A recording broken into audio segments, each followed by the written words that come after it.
কালকে সারা রাত ধরে যে ঘটনাগুলো হলো সেগুলোর ব্যাপারে আমার নিজস্ব কোনো বক্তব্য আহ, থাকার যতটা কথা তার থেকে বেশি আমার প্রচুর মানে প্রশ্ন আছে আসলে। পুরো ব্যাপারটা যেটা হলো আর কি, সেটা দেখা বা শোনার পরে আমিও অনেকের মতো কিন্তু ঘেঁটে হয়ে রয়েছি। কারণ আমার মনে হয় মেজরিটি অফ দ্য পিপলের তাই অবস্থা। কারণ আম, খুবই খুবই অদ্ভুত, সব কিছুই খুবই অদ্ভুত। তো যাই হোক, তো যে কোয়েশ্চেন্সগুলো রয়েছে আমি এক এক করে বলি, আপনারা কমেন্ট বক্সে বলবেন যে আপনারাও সহমত কিনা। প্রথম কথা হচ্ছে যে যতটা শুনেছিলাম যে এই উম, সায়কের দাদার যে বিয়েটা হয়েছিল সেটা সায়কই এই ঘটকারিটা করেছিল। মানে ওই চেনা পরিচিত করানো ওই ব্যাপারটা সায়কই করেছিল, ঠিক আছে। এবার আহ, তারা দাবি করছে যে আম, যে তারা যে সুস্মিতার যে দুটো বিয়ে সেটা, মানে আগে যে দুটো বিয়ে সেটা তারা জানতো না। তবে আমারও যেটা মনে হয়েছে যে পুরো ব্যাপারটা বুঝে বা শুনে যেটা মনে হয়েছে যে ওদেরকে জানানো হয়নি বিয়ের আগে। এবার কথা হচ্ছে যে আমার সুস্মিতা বা সুস্মিতার বাড়ির লোকের কাছে এটাই প্রশ্ন যে বিয়ের মতো একটা একটা ইনস্টিটিউশন, ঠিক আছে, বিয়েটা তো একটা ইনস্টিটিউশন, দুটো ফ্যামিলির ইনস্টিটিউশন, দুটো শুধুমাত্র দুটো ছেলে মেয়ের ইনস্টিটিউশন তো নয়। সেখানে এত বড় একটা আহ, এত বড় একটা সত্যি বা এত বড় একটা সত্য, সেটা জানানো হবে না কেন? সেটা না জানিয়ে সেটা লুকিয়ে বিয়ে দেওয়া হয়েছে কেন? এবং সবথেকে বড় কথা, আমি এটাও ভেবে অবাক হয়ে যাচ্ছি, মানে আমার দুদিকেই প্রচুর প্রশ্ন আছে। আমি এটা ভেবে অবাক হয়ে যাচ্ছি যে সায়ক যে এতটা প্রমিনেন্ট ছিল সেই সময় ইন্ডাস্ট্রিতে, আমি মানছি ও ছোটোখাটো রোলই করেছে, কিন্তু ও প্রমিনেন্ট তো ছিল। আর ওকে মোটামুটি অনেকের সাথে দেখা গেছে, যেরকম সৌরভ দাস, দর্শনা বণিকের সাথে ওকে ভিডিওতে দেখা গেছে। ওকে এই অনন্যা এরা সবাই চেনে, ঠিক আছে। তারপরে হচ্ছে প্রেরণা, এদের সাথে ওর প্রচুর বন্ধুত্ব। দেবুলিনা ঠেবুলিনা তো তো আছেই, ঠিক আছে। ওকে অনেকের সাথেই দেখা গেছে, ও অনেক সিরিয়ালে ছোটোখাটো রোল করেছে। বিশেষ করে ওই দেওরের রোল, ছোট ছেলের রোল খুব করতো। তো তাহলে সুস্মিতা তো এই ইন্ডাস্ট্রিরই ছিল। সুস্মিতার সঙ্গে দাদার বিয়ে দেওয়ার আগে একটু মানে ব্যাকগ্রাউন্ডটা রিসার্চ করা হয়নি নাকি? জেনারেলি তো এরকম হয় না, মানে একটা বিয়ে দেওয়ার আগে তো ব্যাকগ্রাউন্ডটা একটু খুঁটিয়ে তো দেখে জেনারেলি। আর অবভিয়াসলি যদি এটা প্রথম বিয়ে হয়, ঠিক আছে। এবার এখানেও আমার কোয়েশ্চেন হচ্ছে যে যদি সুস্মিতা সুস্মিতারা আর কি লুকিয়ে বিয়ে করেছে, তাহলে সুস্মিতার বাড়ির লোক কেন এই কথাটা জানায়নি? এই কথা কেন জানায়নি? দুবার বিয়ে, এটা এটা এটা একটা সাংঘাতিক ব্যাপার। এটা এটা খেলা কথা নয়, ঠিক আছে। একটা দুবার বিয়ে, সে অন্য জায়গায় যখন বিয়ে করতে যাচ্ছে তার বাড়ির লোক সেটা জানাবে না? এটা তো মেয়ের সেফটি বা মেয়ের সাথে পরবর্তীকালে যাতে কোনো রকম কোনো প্রবলেম না হয়, তো সেটা ভেবেই তো মেয়ের বাড়ির লোক এটা জানিয়ে দেয়। আহ, আমাদের অনেক মেয়েদের সাথেই কপালের, মানে কপালে যদি লেখা থাকে তাহলে অনেক রকম দুর্ঘটনা ঘটতে পারে। অনেকেরই আছে যে প্রথম বিয়ে সাফল্য লাভ পায় না, ঠিক আছে। কিন্তু আমি দেখেছি, মানে আমার নিজের চোখে দেখা দেখা আছে। আমার একজন সিনিয়র ছিল, তার ননদেরই এরকম হয়েছে। তার প্রথম বিয়ে ক্যানাডাতে হয়েছে। মানে ভীষণ একটা বাজে একটা সম্পর্ক ছিল। মেয়েটির ওপর প্রচণ্ড অত্যাচার করা হতো। এবং তারপরে তার ননদের এক জায়গায় বিয়ে হয় এখন ব্যাঙ্গালোর, এবং সে ভীষণ ভালো আছে।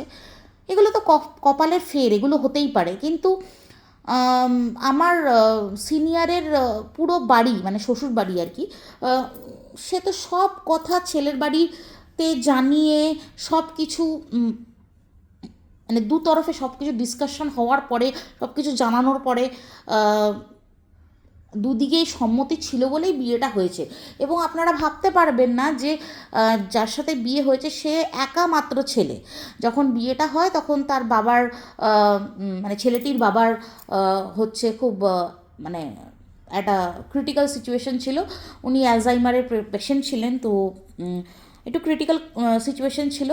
উম, এই আর কি, মানে বেশি দিন আর নেই এরকম একটা ব্যাপার ছিল।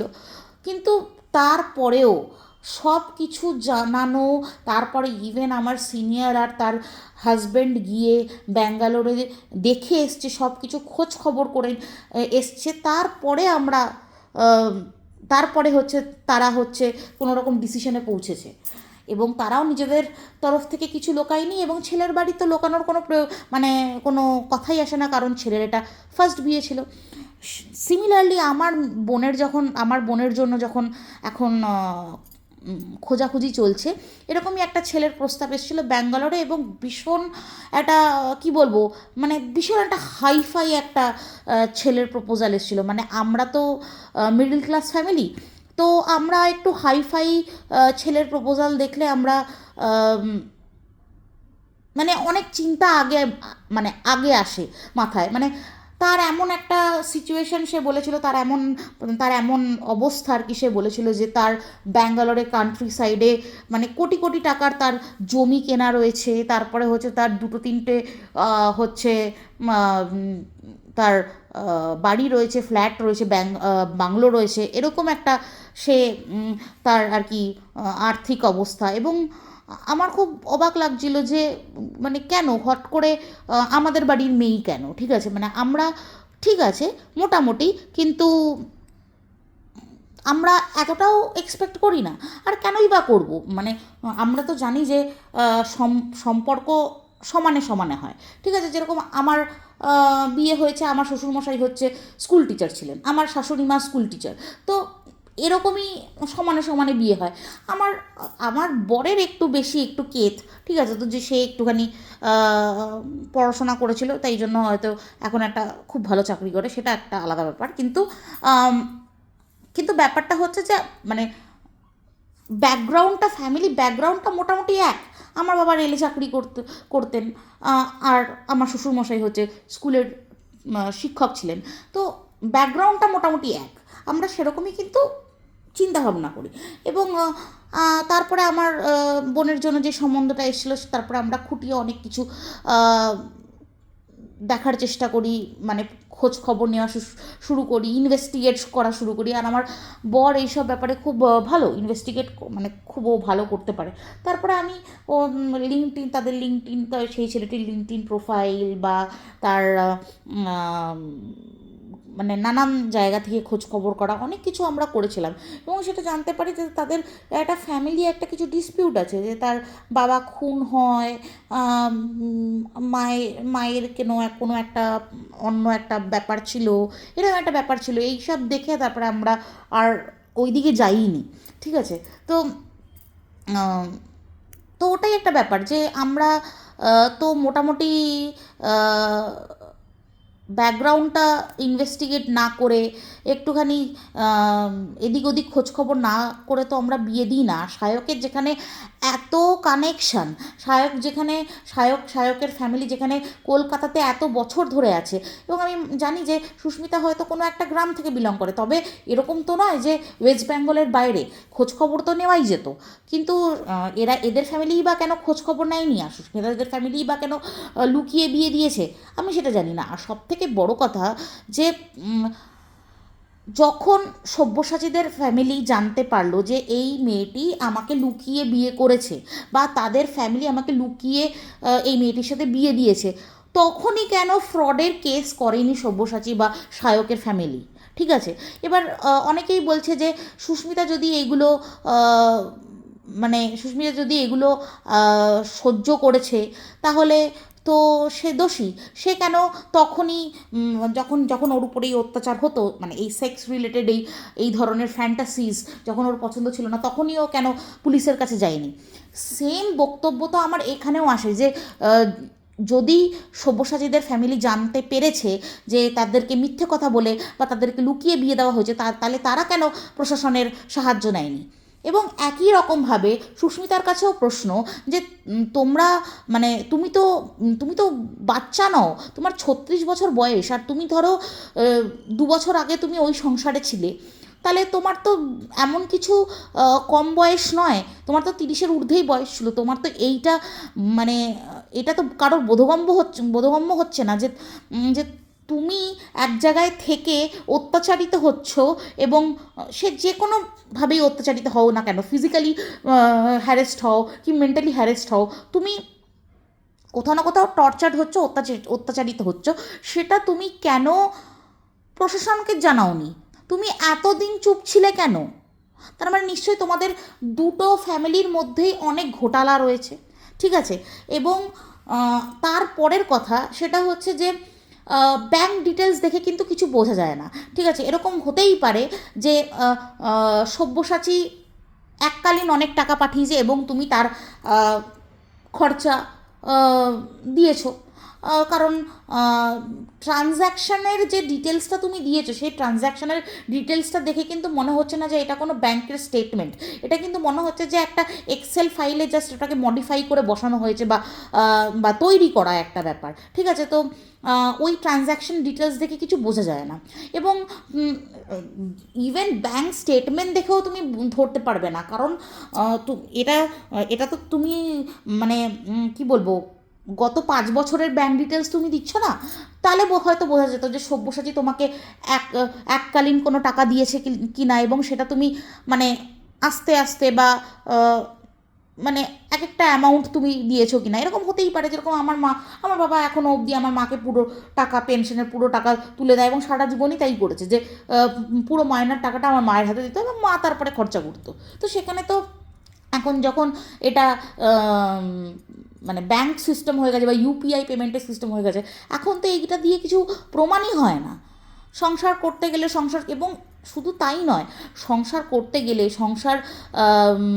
সংসার একসাথে সংসারে থাকতে গেলে শুধুমাত্র এটা তো মানে মেনে নেওয়া যায় না, বা এটা তো সত্যি হতে পারে না যে শুধুমাত্র ছেলেরাই মেয়েদের উপর খরচা করবে, মেয়েরাও তো ছেলেদের উপর খরচা করবে, ছেলের ফ্যামিলির উপর খরচা করবে, এবং এটাই স্বাভাবিক। এখনকার দিনে দাঁড়িয়ে যদি ব্যাংক ট্রানজাকশন বা ব্যাংক ডিটেলস নিয়ে ঝগড়া ঝামেলা করতে হয় এবং সেটা পাবলিকালি, তার থেকে নিচু কিছু হতে পারে না, মানে তার থেকে মানে কিছু এর থেকে খারাপ কিছু হতে পারে না। এবং তুমি বলছো যে তুমি ছোটই কিন্তু চক্রবর্তী পরিবারও বড় নয়, একদমই তাই, অনেক কিছু ডিসক্রিপিয়েন্সেস আছে, ঠিক আছে? সব থেকে বড় কথা হচ্ছে সায়কের যেই কল রেকর্ডিংটা সুস্মিতার সাথে শোনা গেল, সেখানে ও একটা জায়গাও ও নিজেকে ডিফেন্ড করলো না, শুধুমাত্র একটা জায়গা ছাড়া, যেখানে হচ্ছে যে দাদাই তোকে ব্ল্যাকমেল করেছে, আমি কিন্তু তোকে ব্ল্যাকমেল করিনি, তাছাড়া আর একটা জায়গাতেও কিন্তু সায়ককে ডিফেন্ড করতে দেখা যায়নি। যখন সুস্মিতা এটা বললো যে তোদের জন্য আমার বাচ্চাটা মারা গেছে, ইভেন তখনও ওকে ডিফেন্ড করতে দেখা যায়নি। তাহলে ও যখন একটু ছোট্ট ওই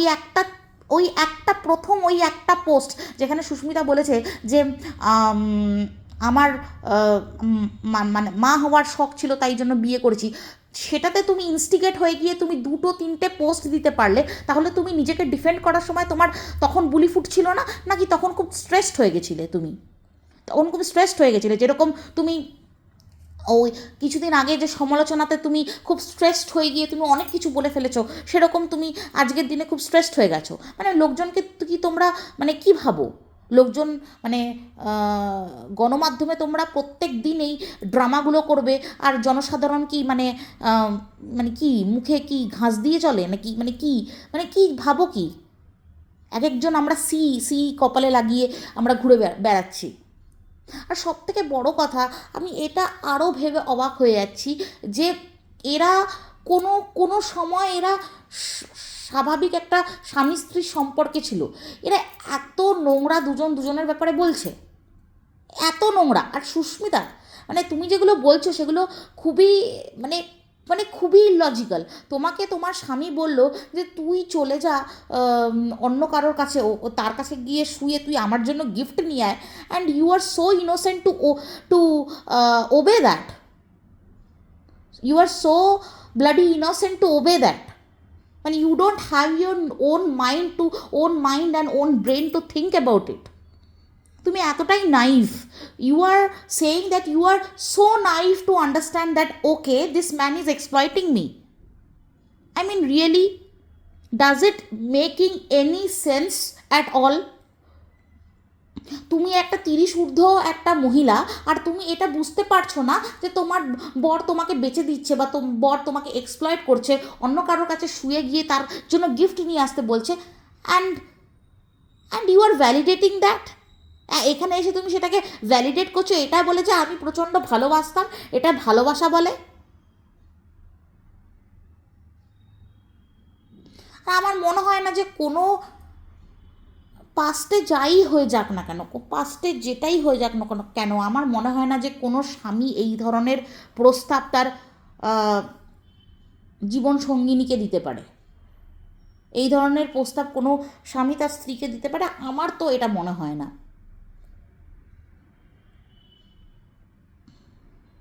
এবং তোমার নিজের একবারও মনে হয়নি যে বিয়েটা হওয়ার আগে আমি একবার জানিয়ে নিই যে আমার 2বার আগে বিয়ে হয়েছিল? এবং তোমরা যখন সেপারেশনেও ছিলে তখনও তুমি আরেকটা সম্পর্কে জড়িয়ে গেছো। তোমার এইটুকু এইটুকু তুমি ধৈর্য ধরতে পারোনি যে না, আগে ডিভোর্সটা হোক। আর তুমি সেপারেশনে তুমি যখন একটা অন্য মানুষের সাথে তুমি থাকছো, তুমি বলেছো যে তুমি অন্য একটা মানুষের সাথে থাকছো, তখনও তোমার মাথায় কী করে সব্যসাচী চলছে? তাহলে তুমি কী করে, তাহলে তুমি গেলেই বা কেন? তুমি সেপারেশনে গেলেই বা কেন? তুমি ওখানে থেকেই ঠিক করতে ওদেরকে।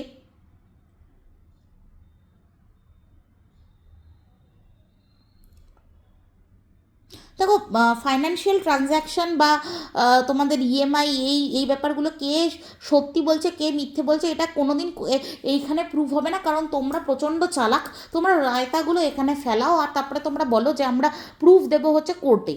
ঠিক আছে, কারণ কোর্টে তো পাবলিক দেখতে যাবে না, তো অবভিয়াসলি আমরা কোর্টে প্রুফ দেবো, এটা তো প্রুফ দেওয়ার জায়গা নয়। তাহলে এখানে এইসব নোংরামি করারও জায়গা নয়। তোমরা ভাবতে পারছো যে তোমরা কিভাবে একটা সোসাইটিকে নেগেটিভলি ইনফ্লুয়েন্স করছো দিনের পর দিন?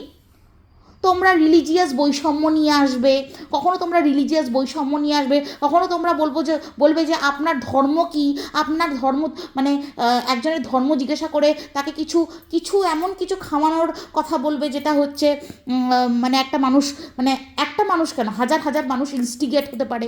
তারপরে তোমরা বলবে যে নানান ধরনের কি বলবো, আজগবিক কিছু আনরিয়ালিস্টিক কিছু কথাবার্তা, যেটা হয়তো ওই পর্ন সাইট বা হয়তো কি বলবো এক্সক্লুসিভ কন্টেন্টই হয়, তাছাড়া তো অন্য কিছু হয় না। রিয়েল লাইফে তো এরকম হওয়াটা খুব অস্বাভাবিক। ঠিক আছে, সেরকম কিছু জিনিস নিয়ে তোমরা কন্টিনিউয়াসলি ডিসকাস করে যাচ্ছ। আমি জানি যে sex should be discussed, but sex should be discussed.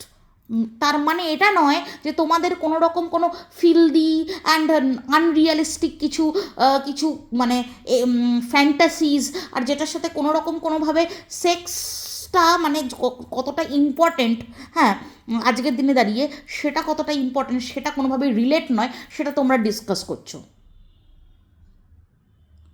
Obviously একটা একটা ম্যারিড কাপলের জন্য sex is a huge topic, সেরকমভাবেই একটা সোসাইটির জন্য sex is a huge topic. কিন্তু সেক্সটা ডিসকাস করা হয় কেন? কারণ হচ্ছে মানুষকে কনসিয়াস করার জন্য। সেক্স এডুকেশন বা যাই হোক, এগুলোকে মানুষকে কনসিয়াস করার জন্য, মেয়েদেরকে কনসিয়াস করার জন্য, বাচ্চা বাচ্চা ছেলেদেরকে কনসিয়াস করার জন্য। কিন্তু তোমরা এটা কি করছো? তোমরা যেভাবে দিনের পর দিন নেগেটিভলি ইম্প্যাক্ট করছো সোসাইটিকে, তোমরা ভাবতেই পারছো না। আর সায়ক এই ছেলেটির কি কোনো কাজ নেই শুধুমাত্র ক্যামেরাটা ধরে এদিক ওদিক ঘুরে বেড়ানো আর লোকের পেছনে লাগা ছাড়া? তুই না সায়ন্তকে অনেক বড় বড় কথা বলে, সায়ন্তকে সাপোর্ট এখানে কোনোভাবেই করা যায় না, কিন্তু সায়ন্তকে অনেক জ্ঞান দিয়েছিলিস না যে মেয়েদের সাথে এইগুলো করতে নেই, এইগুলো করতে নেই, এদিক করতে নেই, ওদিক করতে নেই। ঠিক আছে, ইভেন ওই দেবলীনার সময়ও তো তুই প্রচুর প্রচুর কথাবার্তা বলেছিস, প্রচুর ডায়লগবাজি করেছিস, কি হলো? নিজের ঘরে এত ছড়িয়ে ছিটিয়ে লাট, তারপরে লোককে জ্ঞান দিতে ভালো লাগে? আর কোথায় একটা তো সিরিয়ালের থেকে তোকে ডেকে পাঠায় না। তোর এতটাই এখন কি বলবো, তোর এতটাই এখন পয়সার প্রতি একটা নেশা চলে এসছে, যেরকম একটা সময় সায়ন্তর ছিল না, যে নানানভাবে আমাকে নানান প্রক্রিয়ার মাধ্যমে আমাকে হচ্ছে ভিউজ গেন করতে হবে, আমার চ্যানেলটা এমন জায়গায় নিয়ে যেতে হবে যে আমার সিরিয়াল না করলেও চলবে। তোর এখন ওই অবস্থা।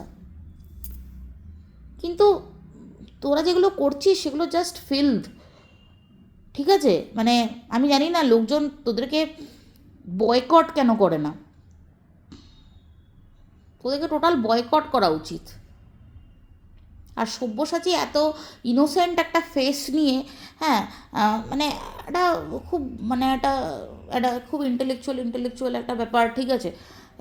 ওই ওই ওই কী বলবো, ওই অতিরিক্ত জ্ঞান, আর ইয়েটা বললাম না আর কি, বাংলা কথাটা আর বললাম না। তাদের তাদের জীবনে এমন অনেক কিছু থাকে, সেটা হয়তো সামনে না আসা উচিত। আর এটা একটা পারফেক্ট এক্সাম্পল হচ্ছে এই সব্যসাচী, ঠিক আছে? আপনারা ধরতেও পারবেন না যে তাদের কত রকম চেহারা, ঠিক আছে? একটা হচ্ছে অফিসের লোকজনের সামনে, কলিগসদের সামনে, একটা হচ্ছে বসের জন্য, স্পেসিফিক্যালি বসের জন্য চেটে চেটে লাট করে দেবে, ঠিক আছে? একটা হচ্ছে কলিগসদের সামনে, একটা হচ্ছে একটা ছেলে হলে একটা মেয়ে মহলে একটা আলাদা ইমেজ, মেয়ে হলে ছেলে মহলে একটা আলাদা ইমেজ, বাড়িতে একরকম ইমেজ, বউয়ের কাছে একরকম ইমেজ, তারপরে হচ্ছে হাজব্যান্ডের কাছে একরকম ইমেজ, এত ইমেজ এদের। আর এরা সব থেকে বেশি ভয় যেটা পায় সেটা হচ্ছে এরা নিজেদেরকে ইমেজ ব্রেকডাউন হতে দিতে চায় না। এবং সুস্মিতার তো আগের থেকেই কোনো ইমেজ ছিল না, ঠিক আছে? সুস্মিতাকে কেউই খুব একটা সতী নারী হিসেবে তাকে যে একটা উপাধি দিয়েছে বা তাকে কোনো রকম কোনো শিরোনাম দিয়েছে সেরকম কিন্তু নয়। কিন্তু এই যে ইন্টেলেকচুয়াল দাদাই, ঠিক আছে, একে লোকে কিন্তু বেশ, না না আপনি তো খুবই ভদ্র মানুষ, আপনি তো ভীষণ ভালো লেখেন, আপনি তো খুব জ্ঞানী। কিন্তু এই যে জ্ঞানী লোকজন, এদের কিন্তু প্রচুর প্রচুর সমস্যা আছে ভেতরে ভেতরে। কারণ এদের নিউরোনাল সেলসগুলো অনেকভাবে মানে অনেক ইম্পালসে একসাথে কাজ করে, ঠিক আছে? অনেক ইম্পালস জেনারেট করে একসাথে, ঠিক আছে? People have seen Bill Gates, ঠিক আছে, তারপরে Stephen Hawkings in Epstein files, right? তো আমাদের এখানে কেউ এই পুরো এই কন্ট্রোভার্সি জোনটাতে কেউ এপস্টিন ফাইলস নিয়ে কোনো কথাই বলেনি। যাই হোক, স্টিফেন হকিংসের প্রচুর পিকচার এসছে এপস্টিন ফাইলস রিলেটেড। যদি কেউ ফলো করে থাকে তাহলে দেখা যেতে পারে হি ওয়াজ আ ব্রিলিয়েন্ট সায়েন্টিস্ট। আইনস্টাইন, তারপরে আইজ্যাক নিউটনের পরে বোধহয় ওই ডার্ক হোল নিয়ে সব থেকে খ্যাতি হয়তো কোনো আমেরিকান ফিজিসিস্ট যদি পেয়ে থাকে তাহলে এই Stephen Hawkings. And what you guys have seen, like what we all have seen, that he was dressed like a doll in Epstein files, and these are all about fantasies and nothing else. অনেকেই এই sex ব্যাপারটাকে যতটা হালকাভাবে নেয় অত হালকা নয়। এটা নিয়ে যদি পড়াশোনা করা যায় তাহলে বোঝা যায় যে মানুষের নানান ধরনের বিকৃতি, এখানে মানুষের বিকৃতি মনে হবে, বিকৃতি সম্পন্ন, আমিও বিকৃতিই বলছি, বিকৃতি সম্পন্ন নানান ধরনের চাহিদা, নানান ধরনের ফ্যান্টাসিস থাকে। এবং দ্যাট ইজ ক্লিনিক্যালি প্রুভেন যে কেন থাকে, ঠিক আছে? কেন থাকে, clinically proven. There are lot of research paper যেরকম কেন হয়, ঠিক আছে? তো যাদের নিউরোনাল সেলসগুলো বেশি অ্যাক্টিভ তাদের দেখা গেছে যে এরকম অ্যাক্টিভিটিসের সাথে তারা প্রচুরভাবে জড়িত। আর বাঙালিরা তো মানে মানে সব জায়গায় গিয়ে ফেঁসেই যায় আলটিমেটলি। হ্যাঁ, ভাবে যে না আমরা ফাঁসবো না, আমরা বিশাল কিছু হনু, কিন্তু আলটিমেটলি গিয়ে বাঙালিরা ফেঁসেই যায়। তবে যাই হোক, আমার একটাই প্রশ্ন, যে এখানে প্রচুর মিথ্যে কথা দুই পক্ষই বলছে, ঠিক আছে। আর আরও আরেকটা ব্যাপার, সেটা হচ্ছে যে এই বিয়েটা ডেফিনেটলি এখন হয়নি। ডেফিনেটলি এই সুস্মিতার বিয়েটা এখন হয়নি, কারণ ও অনেক মানে ভুলভাল তথ্য দিচ্ছে। ও বলছে যে যখন গয়নার দাম 1,30,000 ছিল তখন আমি গয়নাগুলো বুকিং করেছি। কেন আমি হঠাৎ করে এরকম একটা বিয়ের গয়নার মতো এত বড় সীতাহার, ক্রাউন চোকার আমি অর্ডার করতে যাব? মানে আমি যদি নর্মালি গয়না বানাই, তাহলে আমি নর্মালি কিছু মানে যেগুলো রেগুলার ওয়্যার বা কিছু এমন কিছু জিনিস বানাবো যেগুলো মানে ওরকমভাবে হবে না যে একটা বিয়ের সেট, ওরকমভাবে হবে না। আর সবথেকে বড় কথা, ও অর্ডার দিয়েছে মানেটা কি? ওটা তো শ্বশুরবাড়ির থেকে দেখলাম যে ওই মানে ক্রাউন চোকার দিয়ে আশীর্বাদ করা হলো। তা মানে মানে কিছুই বোঝা যাচ্ছে না, ঠিক আছে। তার মানে ব্যাপারটা হচ্ছে, যখন 1,30,000 টাকা, আপনারা এই জিনিসটা ক্যালকুলেশন করে দেখুন, যখন 1,30,000 টাকা ছিল সোনার দাম, তখনই মনে হয় এদের বিয়ে টিয়ে হয়ে গেছে। তো যাই হোক, এরপরে দেখি আর কি হয়। তবে সবথেকে বড় কথা হলো যে সব্যসাচী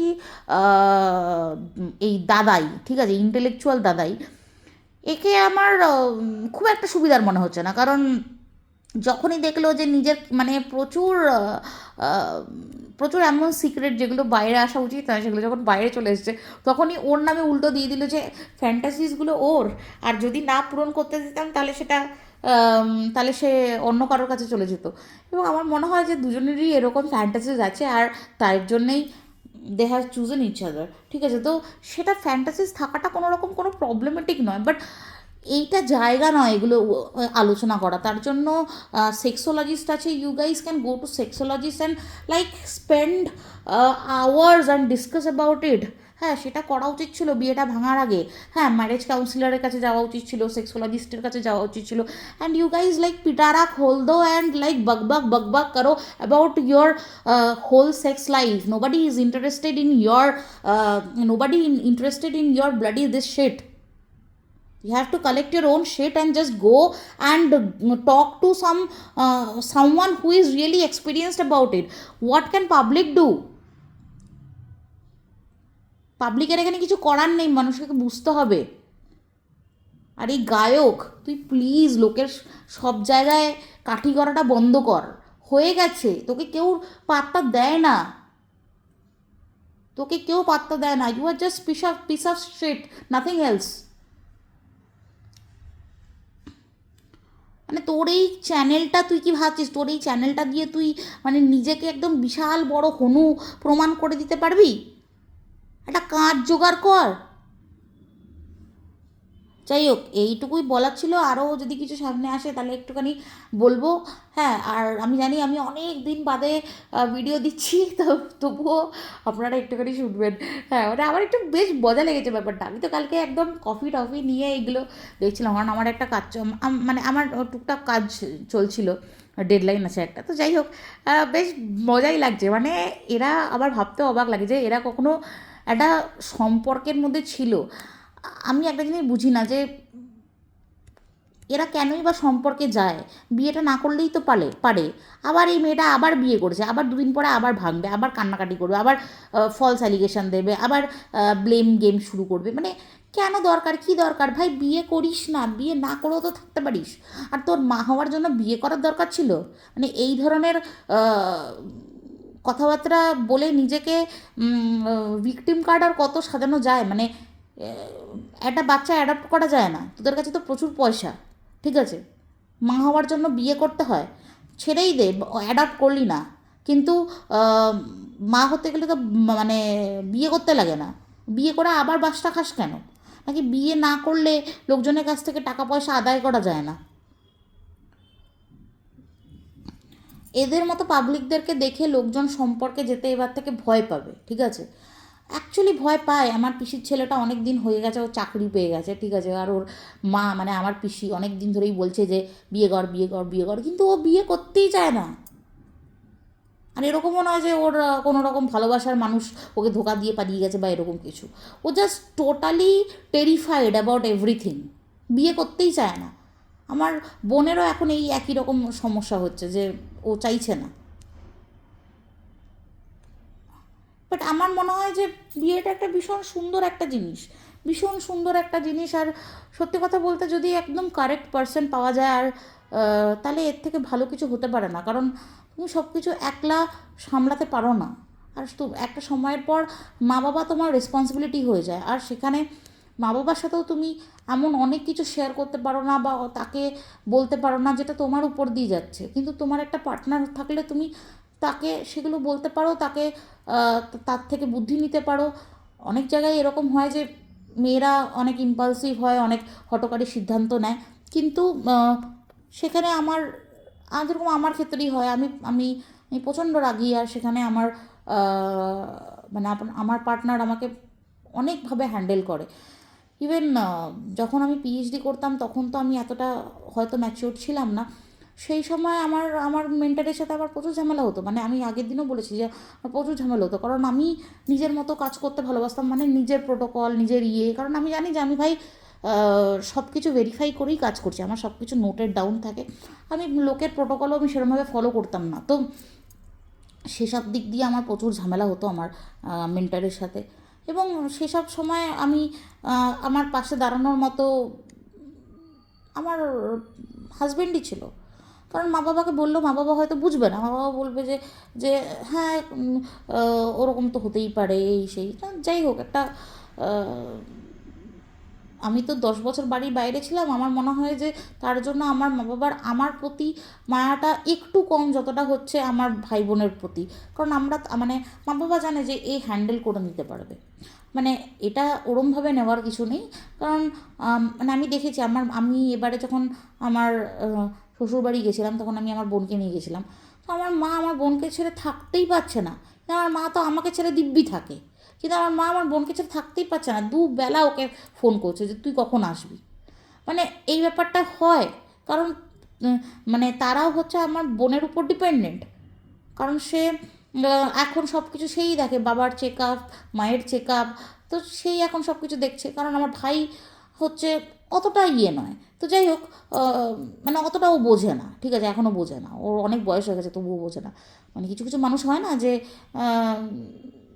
মানে কখনোই সেই কনসিয়াসনেসটা আসে না, ওই রাহুল হচ্ছে ওরকম। তো যাই হোক, কিন্তু আমি মানে এটা দেখেছি যে আমার মা মানে ওকে মানে দুবেলা ফোন করছে যে কখন আসবি বাড়ি, কখন আসবি বাড়ি, মানে তার মানে ডিপেন্ডেন্সি চলে এসছে। তো সেখানে আমার তো মনে হয় যে বিয়েটা একটা ভীষণ সুন্দর একটা ইনস্টিটিউশন, যদি যদি কারেক্ট পার্সন পাও। আর সব থেকে বড়ো কথা, তোমাকে এখানে সততা মেনটেন করতেই হবে। তোমাকে এখানে একজন আরেকজনকে ট্রাস্ট তখনই তো আসে যদি তুমি মানে তুমি একজন আরেকজনের প্রতি সৎ থাকো, ঠিক আছে। তোমাকে সৎ থাকতে হবে। আমি এটাই ভেবে খুব অবাক হয়ে যাচ্ছি যে যদি সুস্মিতার মা এ ব্যাপারটাতেও সামিল থাকে, যে সে না জানিয়ে মেয়ের বিয়ে দিয়েছে, তাহলে সেও অন্যায় করছে। এবং আমার মনে হয় যে তার মায়ের প্রতি, মানে সুস্মিতার মায়ের প্রতি ওই ফ্যামিলির যে একটা বিতৃষ্ণা এসছে, সেটাও এই লোকানোর থেকেই এসছে। এটা উচিত নয়, এটা উচিত নয়। আমি একটা ইনস্ট্যান্স বলছি। আমার হাজব্যান্ডের যখন ওই হয় না, ওই গুণ বিচার করছিল, তখন মানে আমার হাজব্যান্ডের আমার হাজব্যান্ডের গুণের মধ্যে মানে ম্যাচ করেছিল হচ্ছে 16, মাত্র 16তে কিন্তু বিয়ে দেওয়া যায় না। কিন্তু তখন আমার হাজব্যান্ড বলেছিল যে তুই 27শে ফেব্রুয়ারি না বলে তুই বল 26শে ফেব্রুয়ারি, তুই বাড়িতে বলবি, মানে ওদের বাড়িতে ওরা বলবে আর কি 26শে ফেব্রুয়ারি, ঠিক আছে। যদিও আমাদের ইয়ের থেকেই বিয়েটা ঠিক হয়েছে, মানে অ্যারেঞ্জ ম্যারেজই ছিল, কিন্তু ওই ডেটটা তো ছিল না। তো মানে ডেটটা তো ওরা জানতো, তো বলছে আমরা আমরা বলবো বাড়িতে, মানে ওর বাড়িতে বলবো 26শে ফেব্রুয়ারি। 26শে ফেব্রুয়ারিতে নাকি অনেকটা গুণ ম্যাচ হয়ে যাচ্ছিলো। তখন আমার বাড়িতে কিন্তু পুরো প্রোটেস্ট করে, কারণ এটা তো একটা দেখাশোনার বিয়ে। আমাদের বাড়িতে প্রোটেস্ট করে, আমিও প্রোটেস্ট করি যে না, 27শে ফেব্রুয়ারি বলবো, তাহলে যদি বিয়ে হয় তো হবে, না হলে না হবে। এবং আমাদের 16 গুণেই বিয়ে হয়েছে, এটা জেনারেলি হয় না। এবং ভগবানের দয়ায় তো এখনও অবধি সেরকম তো কোনো কিছু বুঝতে পারছি না। তো যাই হোক, বলা যায় না, এখন এত কিছু দেখছি, এগুলো দেখেও ভয় লাগে যে আজকে কেউ একজন কাউকে বাড়ির থেকে বার করে দিল, এবার হতেই পারে যে কিছুদিন পরে আমার বর আমাকে বাড়ির থেকে বার করে দিল, আমার বর আমার থেকে মানে এখন না, বাট জেনারেলি আমি যখন ইন্ডিয়াতে ফিরে আসবো তখন তো আমার বর আমার থেকে অবভিয়াসলি অনেক বেশি সে মানে কি বলবো ইনকাম করবে বা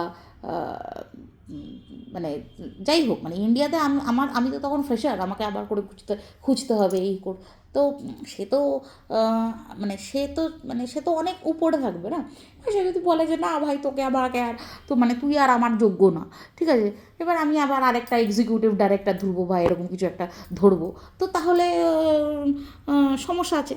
তো তাহলে ব্যাপারটা এরকম হয়ে যাচ্ছে যে আমাকেও তাহলে একটু ভেবেচিন্তে দেখতে হবে যে না ঠিক আছে, এবার একটা মনে হয় টাকা পয়সা জমিয়ে যখন আসবো তখন একটা টিনের ঘর তোলার মতো একটা জমি জমা কিনে রাখতে হবে মনে হচ্ছে আমার এবার।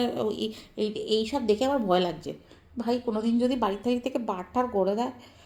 যাই হোক, ঠিক আছে, ঠিক আছে, হলো এবার অনেকটা। আপনারা শুনুন, আপনারা বলবেন কি মানে আপনাদের কি মনে হচ্ছে। এনিওয়েজ, অনেকদিন পর কথা বলে বেশ ভালো লাগলো।